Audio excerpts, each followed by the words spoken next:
دروازه د پیغمبري بند شوی دا خو میشن د پیغمبر نه دی بند،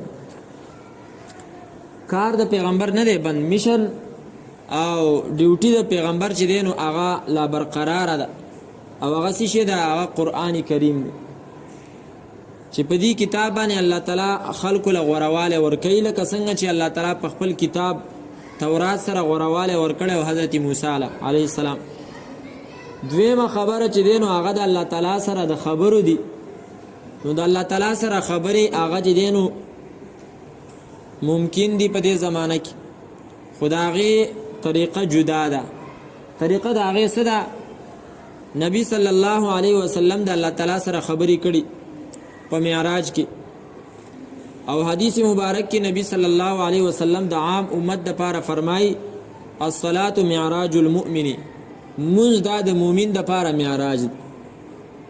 په مانځه کې یو سړی لګی دی مونځ وایي، قرآن کریم وایي، نو دا د الله تعالی سره خبرې کوي. نو چې دا خبرې دا کوي نو دغه دوه خبرې دته حاصل شوي چې یو کار د پیغمبرۍ دی او یو خبرې د الله تعالی سره دي، دواړه وشوي. نو الله تعالی په دې سره دا چې دی نو دا څه کوي؟ اوچتوي. باقي پاتې شوه اولنۍ خبره چې میشن د پیغمبر چې هغه قرآن کریم دی چا راټینګ کو، نو هغه په دې خلکو کې راځي چې کومو له الله تعالی غوروالی ورکړی دی.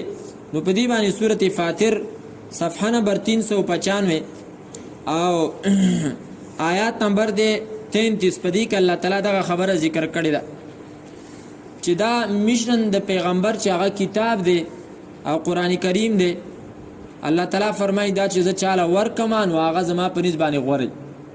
ثم اورثنا الكتاب الذين اصطفينا من عبادنا، بیا په میراث کې ورکړو موږ کتاب هغه کتاب الذين هغه کسانو ته اصطفینا من عبادنا چې موږ غوره کړیو د خپلو بندګانو نه.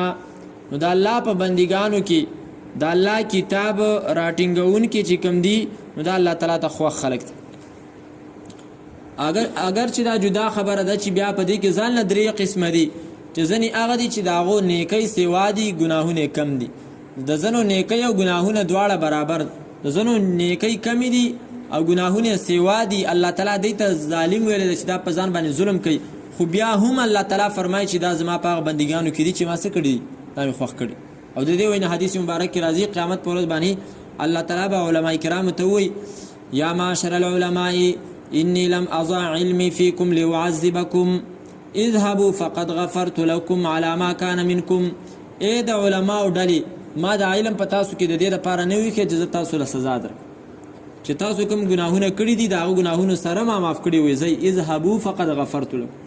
نو اوله خبره دا ده چې الله تعالی کم هغه د انبیاء کرامو چې کم میشنو هغه میشن د کتاب په شکل کې امت ته پاتې دی، نو موږ ته دا میشن د قرآن په شکل کې پاتې دی. کتاب ته چې څوک کینی دا راټینګوي نو دا د دې قرآن کریم د دې آیات مطابق چې دی نو دا په هغه خلکو کې دی چې هغه الله تعالی غوره کړي دي او چون کړي دي.